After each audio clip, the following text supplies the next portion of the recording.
खुलुमबाय आंनि नामा बिदिन्था बसुमतारी ओमफ्राय आंनि आइनि नामा प्रिमिला बसुमतारी बिफानि नामा जाबाय सन्जय बसुमतारी आं बख्लामाखा गामिनि ओमफ्राय आंनि स्कुला जेएनबि उदालगुरिमोन ओमफ्राय आं कचिं खालामदोंमोन सुपार 30निफ्राय सुपार 30 जाबाय माने सुपार 30 नगाव स्कुलनिफ्रायनो सेलेक्ट जादोंमोन ओमफ्राय फार्स्ट एलपि स्कुलखौ बहा फरायदों फार्स्ट एलपि स्कुल माने आं डन बस्क'आव फरायदोंमोन क्लास 6 सेम डिमाकुसि डन बस्क' डिमाकुसियाव ओमफ्राय क्लास 6निफ्राय आं जेएनबिआव सेलेक्ट जाबाय नवोदयाव सेलेक्ट जानानै ओमफ्राय बेयाव क्लास 12 सिम फरायबाय साइन्स बेयावनो लाबाय क्लास 10 नि उनाव ओमफ्राय साइन्स बेयाव ओमफ्राय सुपार 30 नगावनिफ्राय माने सुपार 30निफ्राय एग्जाम माने पाथियो बिसोर एग्जामनि उनाव सेलेक्ट जानानै इन्टारभिउ होनानै ओमफ्राय आं सुपार 30 नगावआव सेलेक्ट जाबाय ओमफ्राय बेयाव जाबाय 11 माने 11 मान्थ्सनि फ्रि कचिं होयो बिसोर जेडब्लिउ मेन्स एडभान्सनि थाखाय ओमफ्राय बेयाव आं सेलेक्ट जानानै बेयाव थांनानै माने एग्जामखौ सुपार 30 आव थांनानै बिनि जितु टाइम स्कुलिं बा सोलोंनायनि जितु टाइम शेड्युल माबायदि टाइमआ जाबाय जोंनिया फुङावनो उथिनांगौ जेनेबा 5:30 6 उथिनानै सेल्फ स्टाडि खालामनांगौ सेल्फ स्टाडि जेनेबा मर्निं टि होगोन उथिनायनि उनाव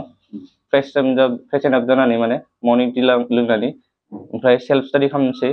माने 7:30 सिम ओमफ्राय 7:30निफ्राय जोंनिया क्लास स्टार्ट जासिगोन क्लास स्टार्ट जानानै 8:30 बा 9 सिम माने क्लास लायो ओमफ्राय ब्रेकफास्ट होगोन ब्रेकफास्ट खालामनानै ओमफ्राय दसे रेस्ट लानानै ओमफ्राय 10निफ्राय स्टार्ट जाफिनसिगोन क्लासआ 10 बा 10:30 ओमफ्राय 1:30 सिम जालायसिगोन क्लासआ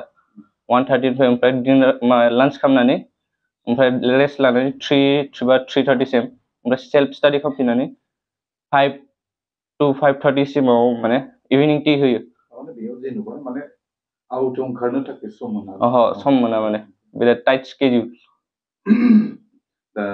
नों सानो जे बेबायदि जुदि मोनफ्रोमबो स्कुलखौ जुदि बेबायदि खालामोब्ला मोजां जागोन होनना सानो बिदि फरायनोबा बिराद आग बारायगोन माने जायनि थाखाय बेहाय मबाइलफोरखौ माबायदिमोन मबाइल माने जोंनिया मबाइल फार्स्टआव थांनायाव माने मबाइल एलाउड गैयामोन ओमफ्राय लासैनो माने जोंनि मेनेजारा फन एलाउड खालामबाय माने फनखौ सानडेआव 15 मिनिट्स बा 30 मिनिट्सनि थाखाय एलाउड खालामोमोन न'जों रायज्लायनो थाखाय न'आव अयन' सानाव होआ माने जायखिजाया माने नांगौ माने न'खरनि माबा रायलायनोबा न'खरनि रायलायनो थाखाय बे मोजां नङा होमबा मोजाङानो मानोना जों नुबाय बांसिन फरायसाफ्रा बिजाबखौ गारनानै मबाइलजों जुदि बेस्थ' थाबाय थायोबा अट'मेटिकलि माने फरायनाया माबा जायो खम जायो नङा होमबा बेनिफ्राय नोङो बिदि सिमां दंखायोमोन नामा बे आं माने जेडाबल पास खालामनानै आंनिया माने फार्स्टआव जेडाबल पास खालामगोन होनना आं माने आगोलाव जेडाबल माने बुजियामोन माने जेबो मिथियामोन ओमफ्राय आं आगोलाव सानदोंमोन बिदिनो इन्जिनियार जागोन होननानै ओमफ्राय क्लास 10 बिदिनो बारबाय ओमफ्राय क्लास 12आव मिथिबाय माने जे क्लास 11 हाबनायाव मिथिबाय स्कुलनिफ्रायनो जेडाबलबो बिदि इन्जिनियारिंनि थाखाय जायो होनना ओमफ्राय बिदिनो अल इन्डिया सुपार 30निफ्राय जोङो एग्जाम माबाबाय एग्जाम लाखायो माने जोंनि स्कुलाव फैयो बेयाव होबाय ओमफ्राय बेयाव सेलेक्ट जाबाय सेलेक्ट जानानै इन्टारभिउ होनायाव मोनबाय आरो आंनि आइ आफा ओमफ्राय जोंनि सुपार 30 न'आव थानाय फेकाल्टिस माने टिचार आरो मेनेजार सारनि बिसोरनि थाखायसो होनाय जादों जोंनि फरायसाफोरखौ नुबाय मिडियामखौ लानानै जोबोद माने बेक जायो हमनानै ला बर' मिडियाम फरायनायफ्रा बेबायदि हाया एसामिस मिडियामाव फरायनाय बेबायदि हाया नंगौ ना बिदि एसेबां खस्थ' जायो जानाया इंलिसनि माने इंलिसाव बुजिनायनि थाखाय ओमफ्राय खिन्थु सेस्था खालाम हागोन माने नाजायोबा हागोन बेफोर गोरलै नङा खस्थ' खालामनांगोन माने थेवब्लाबो उन्दैनिफ्राय जुदि इंलिसखौ नों जुदि माने फ्लुएन्सि लांफानो हायोबा मोजां जायो होनबा गासै फोरोंनायफ्रा मा बिजोंजों फोरोङो जोंनिया जायो हिन्दी बा हिन्दी माने टिचारफोरा माबानि नङा बेलेग जायगानि आसामनि नङा हिन्दीयाव फरायगोन बुजिनो मोजां बेनिखायनो हिन्दी आरो इंलिसाव जुदि नों मोजां खालामोब्ला मोजां आरो बेनिफ्राय जों नुबाय दायो जोंनि बर' गथ'फ्रा बांसिन बिजाबखौ गारनानै बायदिसिना माने मेटेरियेलिस्टिक बिदि जानायखौ जों नुबाय बाइक नङाबा जाया मबाइल गैयाबा जाया होननाय बायदि नोंनि बायदिब्ला मबाइल बाय फरायसाफोरा लाथारनांगौ नामा? बिदि इम्पर्टेन्ट नङा बेफोर डिस्ट्रेक्सन बा साक्सेसथिं थांनो थाखाय बेफोर डिस्ट्रेक्सन मोनसे बिदि इम्पर्टेन्ट नङा माने बाइकफोरा उनाव थांनानैबो मोननो हागौ बेफोरखौ नों मोजां जुदि गिबियाव साक्सेस खालामना लायोबा नोंनो लानो हायो नङा खिन्थु बांसिन नुबाय जोङो सोरबा माने बिमा बिफाफोरखौ एसे ब्लेकमेलिं खालामनासो लानायखौ बेथ' गाज्रि नङा गाज्रि नोङो उन्दै समाव बेसेबांसो घन्टासो फरायोमोन बेबायदि उन्दै समाव फरायनायालाय बिदि बारा फरायामोन माने 2-3 घन्टासोसो फरायोमोन गोसो जाबानो फरायोमोन आरो दा बेनिफ्राय जेब्ला माने हस्टेलाव थाहैनो गोनां जादों अब्ला बे समाव एसे दिगदारि मोन्दोंमोन नामा हस्टेलाव बिदि दिगदारिथ' मोनाखै बिदिनो एसां माने प्रेसार गैया हस्टेलाव जेन बिदि हस्टेलाव एसां प्रेसार गैया खिन्थु माबायाव दा सुपार 30आव थांनायावथ' फरायखानांगोन उपाय गैया दा अब्ला बिनि थाखायनो खस्थ' खालामदों खस्थ' खालामो माबा मोनसे मोननो थाखायनो खस्थ' खालामदों बेखौ माने बिथांमोनाबो बुजिनानै हरनांगौ आरो नङा होमबा नंगौ दानि जोंनि बर'नि जेसेबांखिनि फरायसा दङ लाइमोनफोर दङ नोंनि उन्दैफोर दङ दा बिथांमोननिसिम नोङो मा होनना खावलायो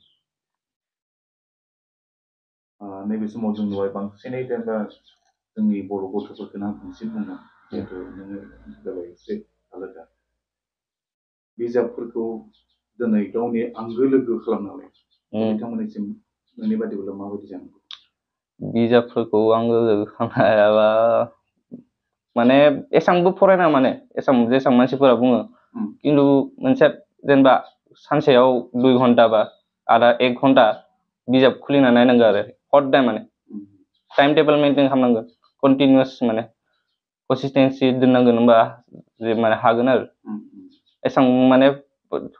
दिनाव माने 9 घन्टा 8 घन्टा बिदि फरायबाबो जागोन माने फरायनो हाबाथ' मोजां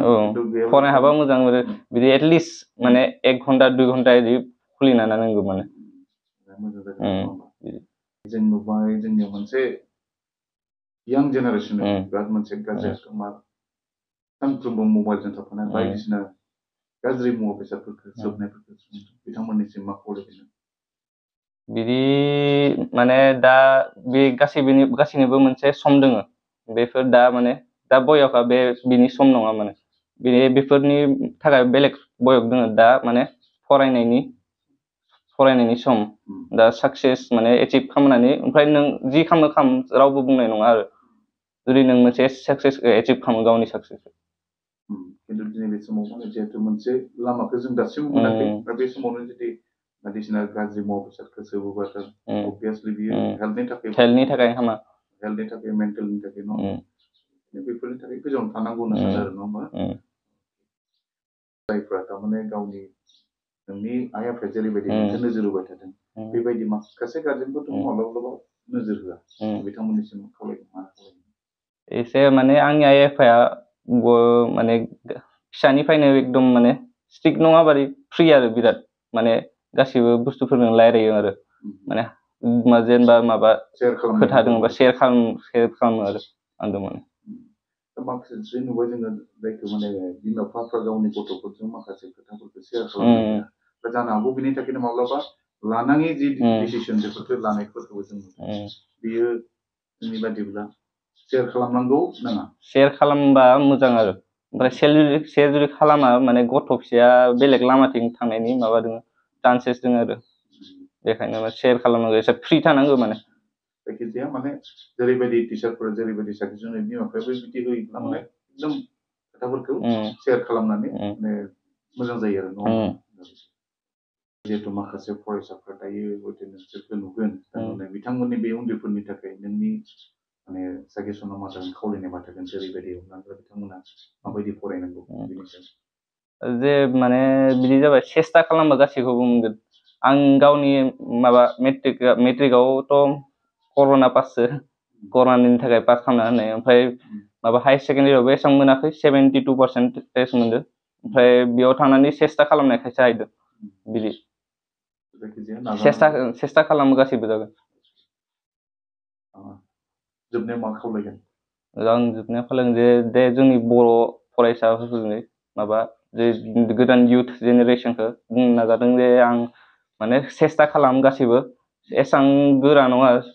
जुदि सेस्था खालामो गासैबो पसिबोल माने nothing is impossible होनना खोथा बा बिदिनो गासिबो सेस्था खालामनानै आंनिसायबो रिजाल्टआ मोजां जागोन आंनियाथ'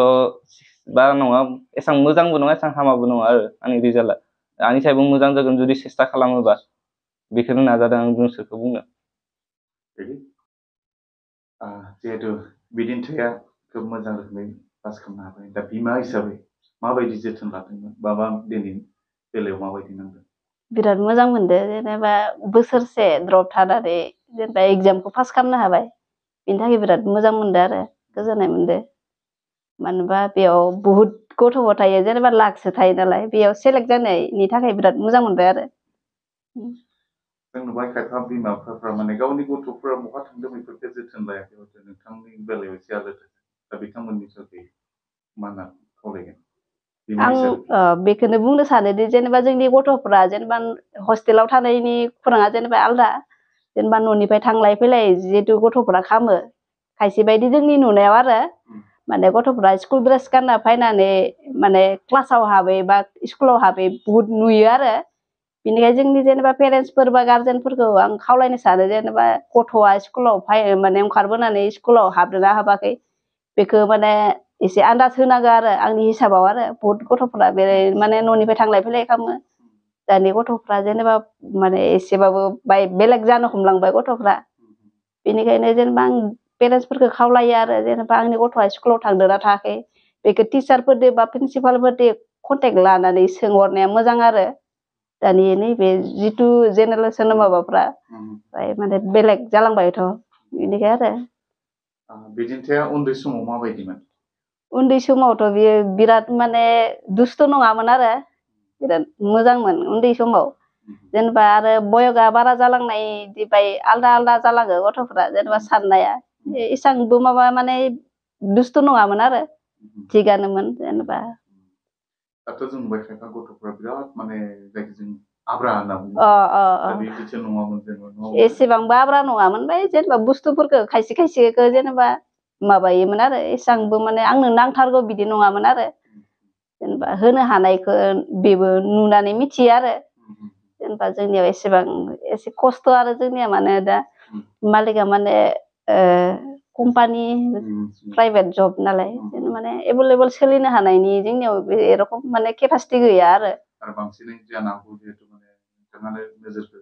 आंनि माने दा माथो माने फादारासो बिराद माने डिउटियावसो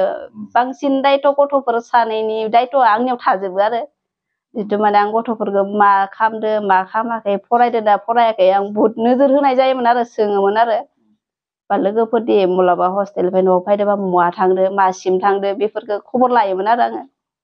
बेखायनो दायथ' गथ'फोरनि दायथ' आंनियाव होनजायो आरो